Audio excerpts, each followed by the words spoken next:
ಬೇವಿನ ಸೊಪ್ಪಿನ ಉಪಯೋಗ ಏನು? ಯಾರು ಹೇಳ್ತೀರಾ? ಒಂದು ಹೇಳಿ ಉಪಯೋಗ. ಒಂದು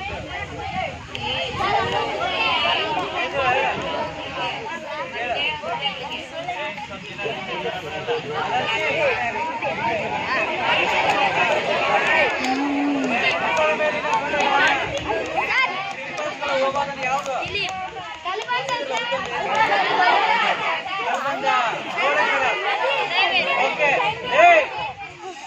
ಸಾಕು ವಿದ್ಯಾರ್ಥಿಗಳೇ, ನೋಡಿ ಇವತ್ತು ಸರ್ ನಮ್ಮ ಶಾಲೆಗೆ ಬಂದಿರೋದು ಒಂದು ಸುದಿನ ಅನ್ಬೋದು ನಾವು ಅಲ್ವಾ. ನಮ್ಮ ಸುತ್ತಮುತ್ತಲೇ ಹಲವಾರು ಎಲ್ಲ ಸಸ್ಯಗಳನ್ನು ನೋಡ್ತಾ ಇರ್ತೀವಿ ನಾವಲ್ವಾ, ಆದ್ರೆ ಅವುಗಳ ಉಪಯೋಗ ಗೊತ್ತಿರಲ್ಲ ನಮ್ಗೆ. ಇವತ್ತು ಪಂಡಿತ್ ಡಾಕ್ಟರ್ ಹರೀಶ್ ಬಾಬು ಸರ್ ಅವರು ನಮ್ಮ ಶಾಲೆಗೆ ಬಂದು ಬಹಳಷ್ಟು ಈ ಒಂದು ಮನೆ ಮಂದಿಗೆ ಸಂಬಂಧಪಟ್ಟಂತ ಸಸ್ಯಗಳನ್ನ ತೋರಿಸಿದ್ದಾರೆ. ನಮಗೂ ಗೊತ್ತಿರದಂತ ಹಲವಾರು ವಿಷಯಗಳನ್ನ ಇವರು ತಿಳಿಸಿಕೊಟ್ಟಿದ್ದಾರೆ. ಅವುಗಳಲ್ಲಿ ನೀವು ಅವು ಸಮಯಾನುಸಾರವಾಗಿ ಸಂದರ್ಭೋಚಿತವಾಗಿ ಅವುಗಳನ್ನ ಬಳಕೆ ಮಾಡ್ಕೋಬೇಕು.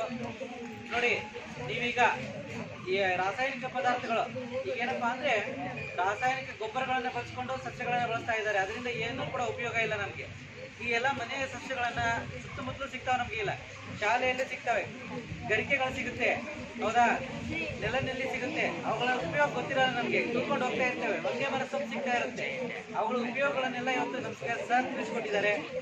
ಇವುಗಳನ್ನೆಲ್ಲ ನೀವು ಬಳಸ್ಕೊಂಡು ಆದಷ್ಟು ಭಾರತದ ಆಯುರ್ವೇದ ಪದ್ಧತಿಯಲ್ಲಿ ಚಿಕಿತ್ಸೆಯನ್ನ ಪಡೆದುಕೊಂಡು ಒಂದು ಉತ್ತಮ ಆರೋಗ್ಯನ ನೀವು ಪಡ್ಕೋಬೇಕು ಅಂತ ನಾವು ಕೇಳ್ಕೊಳ್ತಾ ಇದ್ದೀವಿ. ಹಾಗೆ ನಮ್ಮ ಶಾಲೆಯ ಪರವಾಗಿ ಡಾಕ್ಟರ್ ಹರೀಶ್ ಬಾಬು ಸರ್ ಅವರಿಗೆ ಮತ್ತು ವಿದ್ಯಾರ್ಥಿಗಳ ಪರವಾಗಿ, ಶಿಕ್ಷಕರ ಪರವಾಗಿ, ಮುಖ್ಯೋಪಾಧ್ಯಾಯರ ಪರವಾಗಿ ನಮ್ಮ ಶಾಲೆಗೆ ಆಗಮಿಸಿ ಬಹಳಷ್ಟು ಉಪಯುಕ್ತವಾದ ಮಾಹಿತಿಯನ್ನು ಕೊಟ್ಟಿದ್ದಾರೆ. ಅವರಿಗೆ ತುಂಬಾ ಧನ್ಯವಾದಗಳನ್ನು ಅರ್ಪಿಸ್ತಾ ಇದ್ದೀವಿ.